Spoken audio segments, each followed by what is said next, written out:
Hi, Jared Hood. Thank you for watching. Appreciate it. Gonna do an NFL draft conversation because the NFL draft's tomorrow. Pretty excited about it. Sorry if I sound a little nasally. It is allergy season, and I grew up with some terrible allergies. May and September, and we're getting into May. May and September have always been months that just destroy me. So bear with me. I'll try to keep bringing the energy. A couple videos ago, I didn't have all that much energy because my allergies were killing me. So I will try to keep the energy up and stop yelling at you for some reason. The NFL draft, since I can remember, has been one of my favorite things for the last 15 years. Since I've dug into sports since I can remember. It's not a little kid, but for the last probably 15 years, like high schoolish, I got really into the draft. I used to like it better when it was on Saturdays. Call me old and whatever, but I liked it better when it was just done quick, out of the way, a couple days. Now we're a whole weekend, but that's okay because I do. It's made for TV. I don't enjoy all the pre-draft build up that we get because I'll just say flat out say the draft is unpredictable. I think it's really funny that we all think we have this narrowed down. Look, I did think Baker Mayfield was going to be the number one pick overall, but I was kind of on my own limb 3 or 4 weeks before the draft. It was only a day before the draft that the Browns basically said they were taking him. This year we had it a little different. The unpredictability of the first overall pick for years for this particular draft has kind of been out there for a long time. It was going to be Trevor Lawrence. It was just who's the team. Um, the Jags, which I think, look, I'm not an Urban Meyer human being fan, and I will place that to the side because there's no reason for me to get on my high horse right now. Urban Meyer, the coach, man could coach, right? He's a good football coach. What's he going to do in the NFL? Hard to say. I think he'll have a good draft. I mean, look, it's hard for the Jags not to because how many picks they have, and they're picking high in every round. But he knows college football, so I expect this year's draft, maybe next year's draft, a couple drafts in, he's going to be a pretty good draft guy who can draft. He was a top-notch college guy. So, but if he's taking Trevor Lawrence and is pretty sold, everyone should be sold on that, right? I think Trevor's talked about in my last video, or 2 videos ago, excuse me, the quarterback one. Excuse me, I'm sorry. 2 videos ago, I did a quarterback video. I talked about how Trevor, I think he's special. I think he's it. He's elite. I'm excited to see if he is, because I look at him as high of coming out of college as a Peyton Manning or an Andrew Luck. And I don't know if there's ever been quarterbacks that in my personal lifetime, that might have been rated that high, as high as Lawrence is. So I think he's on their level. The second pick, also, while everything's supposed to be unpredictable in the draft, right, over the years, I mean, the second pick's already out there. A lot of people are saying it's going to be Zach Wilson from BYU, the quarterback for the Jets, taking him. Again, I talked about it in that quarterback video. I think he's a good quarterback. I think he can play. I think Justin Fields is the second best quarterback in this draft. Personally, that's me. But I see the intangibles with Wilson. He really can make all the throws. He had a battle, right? Because he struggled the first 2 years as a starter, so he had a battle there to get his senior year to make it look the way he did. But he has the raw ability and the raw talent. I can see why. I've talked about it. I don't believe in the t-shirt and shorts thing, but I can see why a pro day can make you really be like, all right, yeah, we got to take this guy because he can make all. I know it sounds repetitive, but he can make every single throw, and he can. The Aaron Rodgers, the Patrick Mahomes throws look, I watched Carson Wentz every play of his career. He's made some incredible throws, that kind of thing. So there is Carson Wentz is not on the level of those two. That's why I use him as an example because while I still believe in Carson Wentz, it's not really that's a debatable topic in a lot of circles. So that's I'm not saying that's a comp. I'm just trying to explain that the talent though is just it is pretty incredible arm wise. So. Third pick. Here's where things can get interesting, and the unpredictability could creep in. Remember years ago, nobody knew Daniel Jones was getting picked. Remember years ago, nobody knew the Kansas City Chiefs were trading up to get Patrick Mahomes. Why did that slip my mind? That's terrible. Because I was thinking about the San Francisco. Here's how I want to frame this. San Francisco, years ago, the Jaguars didn't even talk to Blake Bortles, right? They didn't even have a conversation with Blake Bortles before they drafted him because they didn't want people to know what they're doing. Right now, it's out there that Mac Jones is going to be the guy taken, right? I didn't know, but I think here a day before the draft, about 24 hours before the draft, a little over 24 hours before the draft, I believe Mac Jones is probably the pick. I'm also going to tell you, this is an unpredictable thing, and I think this is possibly where the draft can get fun for people like me. If you're into this stuff, I'm going to sell you on why the Niners probably are going to take Mac Jones. Shanahan, the coach, he was Matt Schaub's coach. He was Matt Ryan's coach and Jimmy Garoppolo's coach. I know there was other quarterbacks in between there that had success, but what I'm trying to explain to you is if you look at all of those quarterbacks and the success they had, their best years, their best seasons were under him. And while I know RG3, I really would have loved to see him and RG3 moving forward, right? Or like I would love to see him with a mobile quarterback like Justin Fields, because I think Justin Fields, like I said, is the second best quarterback. He's one of the best players in the draft. He's the second best quarterback, I think, in this draft. But San Francisco is going to take Mac Jones because basically, and if you listen to Sports Talk Radio the way I do, and I'm sure they've been talking about it on TV all day,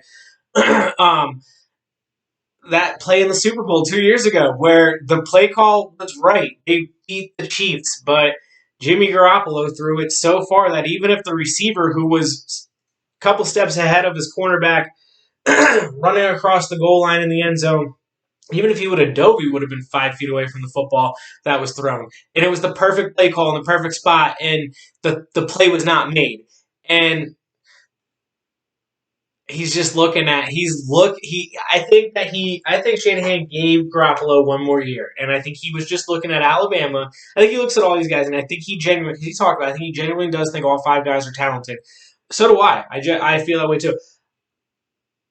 The reason I think he picks Mac Jones is because he saw Mac Jones in that Alabama offense, which was complex. I talked about that in the video with the quarterbacks. Mac Jones made every throw he was asked. That's all he's looking for. Like, you just have to do what I'm telling you to do. And the coaching I talked about, if Mac Jones could get the same level of coaching, which is like very, very, very, very difficult, obviously, that he did at Alabama, but it's the NFL. So there are obviously, I think Alabama's an NFL kind of stature. So like you can do it. If he can get the same kind of coaching in the NFL that he had at Alabama, then he's going to look like he did at Alabama. I'm not saying the guys are going to be as open. Not every throw was perfect, but he did it. Like he made it happen, and he was able. Again, he didn't have to do anything special, but he didn't work outside of the thing. He didn't work outside of the play calls. He didn't. He's not going to make 2 plays that. Like, he's not shaking off many defenders and throwing it 25 yards downfield. He's not doing that, but he is going to do everything that Kyle Shanahan's asking, and if. That's where things get interesting. If they draft a quarterback, then what do they do with Jimmy Garoppolo? Teddy Bridgewater getting traded to Denver changed a lot because I thought that was a good landing spot for Bridgewater or Garoppolo. Now, Chicago can't get another quarterback. They already have 2. But they need, I'm a Nick Foles guy, but we have a chance at Jimmy Garoppolo. I'm taking Jimmy Garoppolo over either of the guys they got. I was just trying to work in my head. You don't know what's happening with the Texans situation. If they need a quarterback, maybe Jimmy Garoppolo, something like that. But that's not good for him. Not like they're gonna care, obviously. Why would they? But anyways, so I don't know where he might go, but I just don't know if he's on the roster moving forward if they draft a quarterback. Thing about it is he might end up just being on the roster because if no one wants to trade for him, then what are you going to do? Because it is kind of like after this draft, it is kind of going to be a pretty steady league quarterback-wise. Most teams are going to be pretty set. Training camp injuries are always a possibility. That's how Carson Wentz ended up starting for the Eagles because Teddy Bridgewater got hurt and the Eagles traded Sam Bradford. So we'll see. I do think they take Mac Jones. Long story short, I guess. Here's where things can get interesting right after that, though, right? So if they do take Mac Jones, if the first 3 picks are quarterbacks, which I don't know if that's ever happened before. I talked about it before. I don't think that's ever happened before. If the first 3 picks are quarterbacks, all right, we get to Atlanta at 4. Things get interesting then. Conversation that New England had maybe talked to them because they really like Justin Fields. I think Justin Fields in New England is a good fit because I think anybody in New England is a good fit. Um, but I really like Justin Fields and I really like Bill Belichick, and I think that they could collide really well, especially Cam Newton being the tutor for him. I think that's just perfect. Um, but let's say they keep the pick. Talked about Trevor Lawrence being as high a talent as you can possibly have. All right, we just talked about three quarterbacks, so now there's got to be some talent left out there, right? Obviously, Kyle Pitts, this man that he probably one of the highest rated tight ends like ever coming out because this is a new generation of tight ends. We're gonna have look. The best way for me to put this is if LeBron James was playing, if he was in ninth grade all over again today, there's a good chance he's playing tight end in the NFL and not in the NBA. I think it's maybe a 50-50 chance because how good he is at basketball. If they recognize that, then you might have to go with it. But if this position was around when he was in high school, I know the tight end position was around, but I mean, if this version of the tight end was around when he was in high school, I don't know. I think that you're going to get, again, it's impossible to be as good an athlete as him, but these guys are pretty close. Athletic, like what this version of this tight end can be. I'm talking like the Kelseys and the Kittles of the world. Like LeBron would have just been a monster. He would have been what Pitts I genuinely feel like looks like. And that this goes back to Jimmy Graham, right? Like fighting to try to be a wide receiver slash tight end. This goes back to Zach Ertz being the vocal point of the. I mean, he broke a record just a couple years ago for most catches in a season. Kelsey being literally the number one target for the best offense in the NFL is a tight end. Like he was their number one target for while they were the number one offense there for a little bit. And I know that can rotate between a couple guys, but he for a whole season was that's incredible. Kittle, what he's doing is next level. I mean, Gronk's a different version. He's not like these guys. I call him a polar bear. I stole that, but from the Dan Le Batard show years ago. But it's true. That's just what it is. So I separate him. But all those other guys are very unique, and he's like just basically what they are leading into, and it's just getting more, and we're getting more. He can have the production of Darren Waller right now, and that's incredible to say coming out of college. Very interested to see how that goes. If I'm Atlanta, I would probably keep him. I do understand listening to people about Julio Jones. I understand that. If you're not getting rid of Matt Ryan, which the contract's too big for this year, next year, it is almost you're almost setting yourself up for failure with this new regime if you get a quarterback with that position. So, or with the fourth pick this year. So, I look at it this way. I listen to people about Julio Jones, but unless you're giving me like 4 defensive players that can start tomorrow, I'm probably keeping Julio Jones, Kyle Pitts, and Matt Ryan, and we can just draft the rest of the defense because I really I know that there's a lot working for that. They got to get the defense a lot better. I do understand that, but I really like the idea of Pitts and Julio Jones. Matt Ryan has led the league, I think, over the last 5 years in yards, attempts, completions. So their offense isn't an issue, but I don't draft for position need. I draft best player on the board. That's why it's kind of tough for me to see the first three picks being quarterbacks. What if, and this is where I was talking about the unpredictability of the draft, what if San Francisco isn't talking to Justin Fields or is saying that they're taking Mac Jones, but really they're going for like Pitts? Like unpredictability is possible in the draft. We've seen it millions of times. It's just interesting. It's just an interesting avenue to think about. Moving on from them, Cincinnati, it's going to be hard, right? Because now you're going to have a bunch of great wide receivers on the board. But, I mean, this swell kid from Oregon, I think, him or the kid from Northwestern, what's his name? Slater, right? If I'm not mistaken. Those two. I think taking an O-line guy for Burrows is just really the smart move. I know the jokes are everywhere. It just seems like an easy layup. One of those two is clearly going to be there. There's no question there at 5. And here, if the first 3 chalk out the way they do quarterback-wise, Who's to say somebody doesn't? Because I know I was talking about New England, but let's just go further. Other teams possibly maybe trading up into that 4, 5, 6, 7, 8 range to get Lance or Fields. Because Lance has a lot of speculation around him as maybe being the other guy for San Francisco. But Miami, they're drafting 6. I mean, at that point, so if we're going with what I've just kind of fake mocked, a wide receiver hasn't been taken off the board yet, and Jamar Chase, Waddle, Devonta Smith. What am I? Heisman.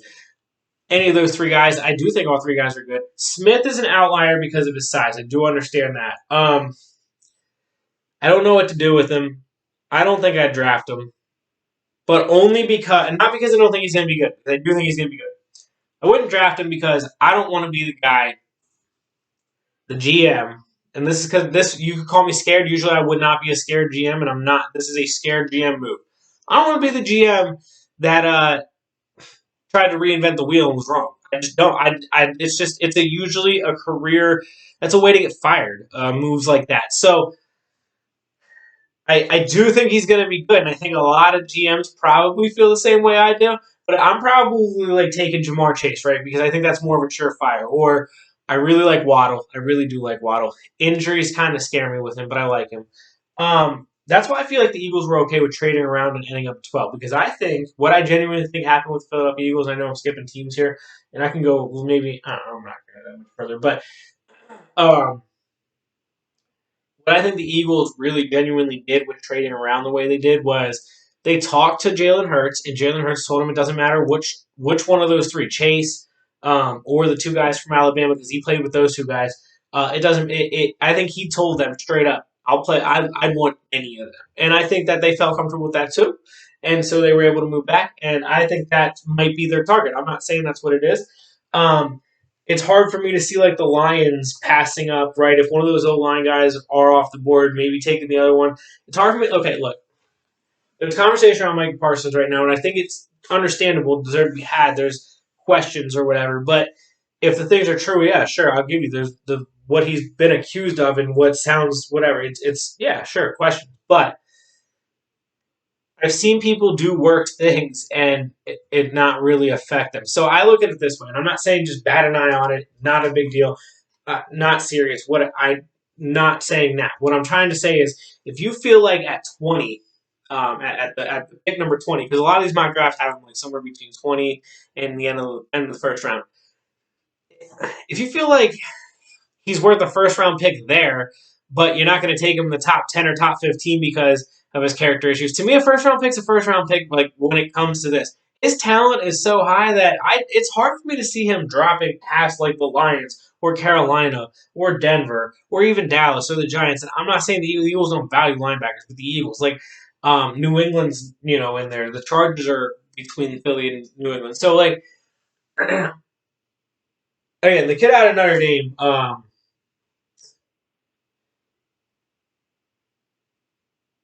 I always butcher it. Uza Kawaramoa? I butchered it. And he's amazing. They are both ball hawks. They are both around the football all the time. The kid out of Notre Dame, he's more of an in-between kind of player. Like, why is the guy slipping my... I'm staring at him right now. The safety for the Chargers. Derwin James? No.